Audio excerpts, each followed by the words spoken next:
നമസ്കാരം friends, Malayali safety ഗുരു എന്ന ചാനലിലേക്ക് എല്ലാവർക്കും വീണ്ടും ഒരിക്കൽ കൂടി സ്വാഗതം. നിങ്ങളെല്ലാവരും മനസ്സിലാക്കേണ്ടത്, ഒരു കോഴ്സ്, അത് ഏത് ഫീൽഡിലായാലും ഒരു കോഴ്സ് പഠിച്ചുകൊണ്ട് എനിക്ക് ഇന്ന ജോബ് കിട്ടും എന്നുള്ളതല്ല.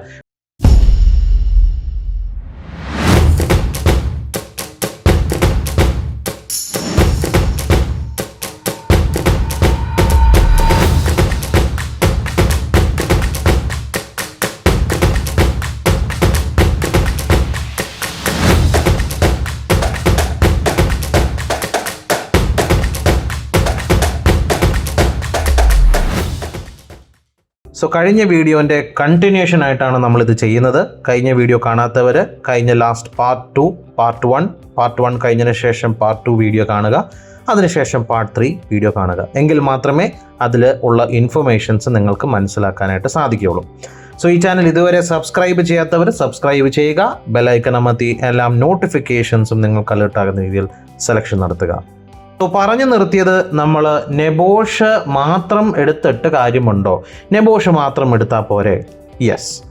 നെക്സ്റ്റ് വരുന്ന അതിൻ്റെ ആൻസർ എന്ന് പറയുന്നത്, നെബോഷ് എന്ന് പറയുമ്പോൾ ഒരു ഇൻ്റർനാഷണൽ അല്ലെങ്കിൽ നാഷണൽ ഹെൽത്ത് ആൻഡ് സേഫ്റ്റി നിങ്ങൾ എങ്ങനെ ഒരു വർക്ക് പ്ലേസിൽ മാനേജ് ചെയ്യും എന്നുള്ളതിനെ പറ്റിയിട്ടാണ് പഠിപ്പിക്കുന്നത്.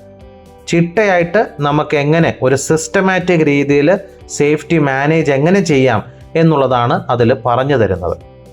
ഇതിൽ നമുക്ക് ഹെൽത്ത് ആൻഡ് സേഫ്റ്റിയുടെ ഇമ്പോർട്ടൻസ് എന്താണ്, എംപ്ലോയർ റെസ്പോൺസിബിലിറ്റി എന്താണ്, ഇതിലുള്ള ലീഗൽ വശങ്ങൾ, ഫിനാൻഷ്യലായിട്ടുള്ള വശങ്ങൾ, അതേപോലെ തന്നെ ഇതിന് ഫോളോ ചെയ്യാനായിട്ടുള്ള ഒരു health and safety management system ഉണ്ട്, ഒരു മെത്തേഡ് ഉണ്ട്. ആ മെത്തേഡ് എന്താണെന്നുള്ളതിനെ പറ്റി നമുക്ക് കാണിച്ചു തരുന്നതാണ്.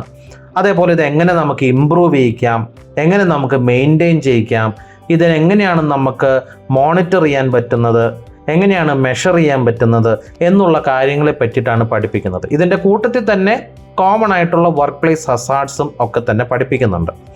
നൗ ഇതിൽ മെജോറിറ്റി ഭാഗങ്ങൾ തിയറിറ്റിക്കലായിട്ടുള്ളതാണ്, ഇതിൽ ടെക്നിക്കലായിട്ടുള്ള വശങ്ങൾ കുറവാണ്. അതുകൊണ്ട് തന്നെ നെബോഷ് മാത്രം പഠിച്ചു കഴിയുമ്പോൾ നിങ്ങൾക്ക് അതിൻ്റെ ഒരു ഹെൽത്ത് ആൻഡ് സേഫ്റ്റി മാനേജ് ചെയ്യേണ്ട സ്കിൽസിനെ പറ്റിയിട്ട് നിങ്ങൾക്ക് ഒരു നോളേജ് നിങ്ങൾക്ക് ഉണ്ടാകും. പക്ഷേ സ്കിൽസ് നിങ്ങൾക്ക് വീണ്ടും അപ്ഡേറ്റ് ചെയ്യണമെങ്കിൽ നെബോഷ് മാത്രം നിങ്ങൾക്ക് വച്ചിരുന്നാൽ പോരാ. നിങ്ങളെല്ലാവരും മനസ്സിലാക്കേണ്ടത്, ഒരു കോഴ്സ്, അത് ഏത് ഫീൽഡിലായാലും ഒരു കോഴ്സ് പഠിച്ചുകൊണ്ട് എനിക്ക് ഇന്ന ജോബ് കിട്ടും എന്നുള്ളതല്ല. ഇപ്പം നിങ്ങൾ IT എടുത്തോളൂ, ഡോക്ടർ ആകുന്ന ജോലി എടുത്തോളൂ, ഏത് ജോലി എടുക്കുകയാണെങ്കിലും ഇതിൽ തന്നെ പല സ്പെഷ്യലൈസേഷൻസ് ഉണ്ട്. ആ കോഴ്സുകൾ പഠിച്ചിട്ടാണ് ഇവർ ഓരോന്നിലും സ്പെഷ്യലൈസ് ചെയ്ത് പോകുന്നത്. അതേപോലെ തന്നെയാണ് നമുക്ക് ഹെൽത്ത് ആൻഡ് സേഫ്റ്റിയിലും ഉള്ളത്. നമുക്ക് ഫീൽഡിൽ അല്ലെങ്കിൽ നമ്മളുടെ ഈ ലോകത്ത് ഹെൽത്ത് ആൻഡ് സേഫ്റ്റിയിൽ പല രീതിയിലുള്ള മാറ്റങ്ങളും അപ്ഡേഷൻസ് ഒക്കെ വരുന്നുണ്ട്. ഇതൊക്കെ നമ്മൾ അപ്ഡേറ്റഡ് ആയിട്ടിരിക്കണം. അത് എല്ലാം ഫീൽഡും അങ്ങനെ തന്നെയാണ്. നമ്മൾ ഇത് ഒരു കോഴ്സ് മാത്രം ചെയ്ത് കഴിഞ്ഞ് രക്ഷപ്പെട്ടാൽ മതിയോ എന്ന് ചോദിച്ചു കഴിഞ്ഞാൽ ഇപ്പോഴത്തെ ലോകം അങ്ങനെയല്ല. നമുക്ക് പല രീതിയിലും കോഴ്സുകൾ അപ്ഡേറ്റ് ചെയ്ത് സ്കിൽസ് അപ്ഡേറ്റ് ചെയ്യേണ്ടി വരും.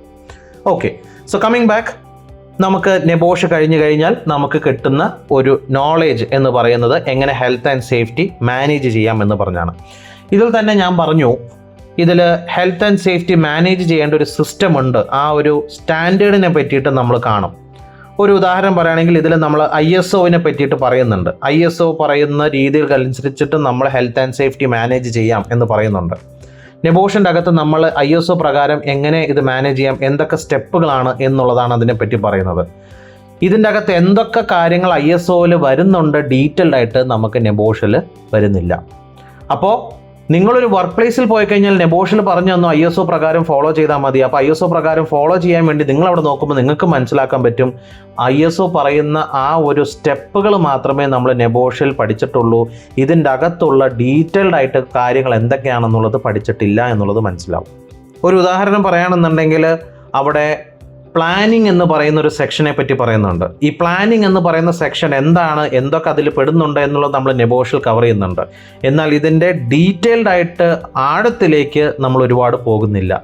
അതിന് നമ്മൾ അറിയണമെന്നുണ്ടെങ്കിൽ ISO 45001 2018 പോലത്തെ ഉള്ള ലീഡ് ഓഡിറ്റർ കോഴ്സുകൾ വീണ്ടും സെപ്പറേറ്റ് ആയിട്ട് നമ്മൾ ചെയ്യേണ്ടി വരും. ഇതൊക്കെ കേൾക്കുമ്പോൾ നിങ്ങൾക്ക് ഒരുപാട് തരത്തിലുള്ള ക്വസ്റ്റ്യൻസും നെഗറ്റിവിറ്റിയും ഒക്കെ നിങ്ങളുടെ മനസ്സിൽ കയറി വരുന്നുണ്ടാകാം, അല്ലേ? സി ഫ്രണ്ട്സ്, നിങ്ങൾക്കൊരു ഡ്രൈവിംഗ് ലൈസൻസ്, ഒരു 4 വീലർ ഓടിക്കാനായിട്ടുള്ള ലൈസൻസ് ഉണ്ടെന്നുണ്ടെങ്കിൽ നിങ്ങളൊരു ഡ്രൈവറാണ് അല്ലേ? പക്ഷേ നിങ്ങൾ മോശമായിട്ടുള്ള രീതിയിലാണ് വണ്ടി ഓടിക്കുന്നത്, റാഷായിട്ടാണ് വണ്ടി ഓടിക്കുന്നതെന്നുണ്ടെങ്കിൽ നിങ്ങളൊരു മോശപ്പെട്ട ഡ്രൈവറാണ് അല്ലേ? സോ നല്ലൊരു ഡ്രൈവർ ആകണമെന്നുണ്ടെങ്കിൽ നിങ്ങൾ എന്താ ചെയ്യേണ്ടത്? നിങ്ങൾ ഈ ഓടിക്കുമ്പോൾ ഗിയർ ഷിഫ്റ്റ് ആവേണ്ട രീതി, അല്ലെങ്കിൽ ഗിയർ ഷിഫ്റ്റ് ആകുമ്പോൾ ഏത് RPM-ലാണ് ഷിഫ്റ്റ് ചെയ്യേണ്ടത്, ഓടിക്കുമ്പോൾ എങ്ങനെ വേണം ഓടിക്കാനായിട്ട്, ഓവർടേക്ക് ചെയ്യുമ്പോൾ എങ്ങനെ വേണം ഓവർടേക്ക് ചെയ്യാനായിട്ട്, അല്ലെങ്കിൽ വണ്ടിയുടെ എൻജിൻ വശങ്ങളെ പറ്റിയിട്ടും ഒക്കെ തന്നെ നമ്മൾ നല്ലപോലെ മനസ്സിലാക്കി കഴിഞ്ഞാൽ, അല്ലെങ്കിൽ അതിനെപ്പറ്റി പഠിച്ചു കഴിഞ്ഞാൽ നമുക്ക് നല്ലൊരു ഡ്രൈവർ മാത്രമല്ല നല്ല രീതിയിൽ നമുക്ക് ആ ഒരു ആക്ടിവിറ്റി കൊണ്ടുപോകാൻ പറ്റും അല്ലേ? അതേപോലെ തന്നെയാണ് ഹെൽത്ത് ആൻഡ് സേഫ്റ്റി. ഒരു കോഴ്സ് ചെയ്തു എന്ന് പറഞ്ഞ് അതിൻ്റെ ഒരു സർട്ടിഫിക്കറ്റ് കിട്ടിയെന്ന് പറഞ്ഞ് എനിക്കിനി സേഫ്റ്റി ഓഫീസർ ആകാം എന്ന് ആരെങ്കിലും നിങ്ങളോട് പറഞ്ഞിട്ടുണ്ടെങ്കിൽ അത് വിശ്വസിക്കരുത്. യെസ്, ചില കമ്പനീസിൽ നെബോഷ് മാത്രം എടുത്തു കഴിഞ്ഞാൽ അവർ നിങ്ങളെ സെലക്ട് ചെയ്യും, അത് ശരിയാണ്. ആ കമ്പനിയിൽ അന്നേരം ഒരു റിക്വയർമെൻറ്റ് നെബോഷ് ഉള്ളവരെ ഒരാളെങ്കിലും മതി, അല്ലെങ്കിൽ നെബോഷ് ഉള്ള സർട്ടിഫിക്കേഷൻ ഉള്ള ആളെ മതി എന്ന് പറഞ്ഞിട്ടായിരിക്കും നിങ്ങൾക്ക് ആ ജോബ് കിട്ടിയിരിക്കുന്നത്. നിങ്ങൾ ഈ റെഫറൻസിലായിരിക്കും അത് വിശ്വസിച്ച് നിങ്ങൾ പോയി നെബോഷ് എടുക്കുന്നതും വേറെ ഒന്നിലും തൊടാതിരിക്കുന്നതും, അല്ലെങ്കിൽ വേറെ ഒന്നും മനസ്സിലാക്കാതിരിക്കുന്നതും. അപ്പോൾ നമുക്ക് ഈ പറയുന്ന പോലെ അയാൾക്ക് കിട്ടിയല്ലോ എന്തുകൊണ്ട് എനിക്ക് കിട്ടിയില്ല എന്നുള്ള ക്വസ്റ്റ്യൻ വരും, അന്നേരം നെഗറ്റീവ് ആകും. സോ മനസ്സിലാക്കുക, ഇതിൽ ഇത്രയും വശങ്ങൾ ഉണ്ട്. ഇനി നമ്മൾ പറഞ്ഞു ISO പഠിക്കണം എന്ന് പറഞ്ഞു. ISOനെ പറ്റിയിട്ട് ISO ലീഡ് ഓഡിറ്റർ എന്ന് പറയുന്ന കോഴ്സ്, സേഫ്റ്റിയുടെ 45,001 ISO 45,001 എന്ന് പറയുന്ന കോഴ്സ് നമ്മൾ പഠിക്കണമെന്ന് പറഞ്ഞു. യെസ്, അത് പഠിച്ചു കഴിഞ്ഞാൽ നമുക്ക് ISO 45,001 പ്രകാരം ഹെൽത്ത് ആൻഡ് സേഫ്റ്റി എങ്ങനെ മാനേജ് ചെയ്യാൻ പറ്റും എന്നുള്ളത് നമുക്കതിൽ പഠിക്കാനായിട്ട് പറ്റും. അതാണ് ഇപ്പോഴത്തെ എല്ലാ കമ്പനീസും, ഒട്ടുമിക്ക കമ്പനീസും ISO 45,001 2018 പ്രകാരമുള്ള ഹെൽത്ത് ആൻഡ് സേഫ്റ്റി മാനേജ്മെൻറ്റ് സിസ്റ്റമാണ് ഫോളോ ചെയ്യുന്നത്. സോ ഇതുവരെ നമ്മൾ സംസാരിച്ചപ്പോൾ ഫയർ ആൻഡ് സേഫ്റ്റി, അതേപോലെ തന്നെ നെബോഷ്, അതേപോലെ തന്നെ ISO 45,001, ഈ 3 കോഴ്സുകൾ ഇപ്പം തന്നെ നമുക്ക് കയറി വന്നു. ഓക്കെ, ഫയർ ആൻഡ് സേഫ്റ്റി നമ്മൾ പഠിച്ചത് എന്താണ്? ഒരു ടെക്നിക്കൽ ബാക്ക്ഗ്രൗണ്ടിന് വേണ്ടിയിട്ടാണ് നമ്മൾ പഠിച്ചത്. അപ്പോൾ നെബോഷും ഫയർ ആൻഡ് സേഫ്റ്റി മതിയോ എന്ന് ചോദിച്ചു കഴിഞ്ഞപ്പോൾ നമ്മൾ അതാണ് ISOയിലേക്ക് കയറി വന്നതും. നെബോഷിൻ്റെ ഒപ്പം മാത്രം പഠിച്ചു കഴിഞ്ഞാൽ നമുക്ക് ജോലി കിട്ടുമോ? ചിലപ്പോൾ ചില കമ്പനിയിൽ ഫയർ ആൻഡ് സേഫ്റ്റി ഉള്ളവരെ വേണം. ഞാൻ പറഞ്ഞല്ലോ, നെബോഷ് എന്ന് പറഞ്ഞു കഴിഞ്ഞാൽ ഹെൽത്ത് ആൻഡ് സേഫ്റ്റി എങ്ങനെ മാനേജ് ചെയ്യാം എന്നുള്ളതാണ് പറഞ്ഞു തരുന്നത്. അവിടെ ടെക്നിക്കലായിട്ടുള്ള ഒരു ബാക്ക്ഗ്രൗണ്ട് ഫയറിനെ പറ്റിയിട്ടോ അല്ലെങ്കിൽ ഫയർ സേഫ്റ്റിയെ പറ്റിയിട്ടോ ഒന്നും പറയുന്നില്ല.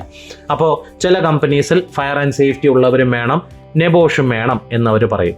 അപ്പോൾ ആ സാഹചര്യങ്ങളിൽ നമുക്കിത് വർക്കൗട്ട് ആകും. നിങ്ങൾ ഏതൊരു ഇൻ്റർവ്യൂവിന് പോകുമ്പോഴും, അല്ലെങ്കിൽ നിങ്ങൾ ഈ കോഴ്സുകൾ എടുക്കണമെങ്കിൽ മുന്നേ തന്നെ നിങ്ങൾ ആദ്യം തന്നെ ഈ ജോബ് വെബ്സൈറ്റ്സ് നോക്കിയിട്ട്, ഇപ്പോൾ ഇൻഡീഡ് തന്നെ നോക്കുകയാണെന്നുണ്ടെങ്കിൽ അതിൽ ഹെൽത്ത് ആൻഡ് സേഫ്റ്റി എന്ന് ടൈപ്പ് ചെയ്യുകയാണെന്നുണ്ടെങ്കിൽ അതിൽ തന്നെ ജോബ് ഡിസ്ക്രിപ്ഷൻ ക്വാളിഫിക്കേഷൻ എന്ന് പറഞ്ഞു വരും. അപ്പോൾ ഓരോ ഇൻഡസ്ട്രീസ് എന്ത് ക്വാളിഫിക്കേഷനാണ് ചോദിക്കുന്നത് എന്നുള്ളത് അതിൽ തന്നെ നിങ്ങൾക്ക് മനസ്സിലാക്കിയെടുക്കാൻ പറ്റും. അപ്പോൾ നിങ്ങൾക്കൊരു ഐഡിയ കിട്ടി, ഈ ഇൻഡസ്ട്രി ഇന്ന ക്വാളിഫിക്കേഷൻസ് ഉള്ള ആൾക്കാരെയാണ് ചോദിക്കുന്നത്. സോ ഫ്രണ്ട്സ്, ഈ വീഡിയോ നമുക്ക് ഇവിടെ വെച്ച് അവസാനിപ്പിക്കാം. തുടർന്നുള്ള വീഡിയോസ് കാണുക, ബെൽ ഐക്കൺ അമർത്തി നോട്ടിഫിക്കേഷൻസ് എല്ലാം നിങ്ങൾക്ക് അലേർട്ടാകുന്ന രീതിയിൽ സബ്സ്ക്രൈബ് ചെയ്യുക. Thank you.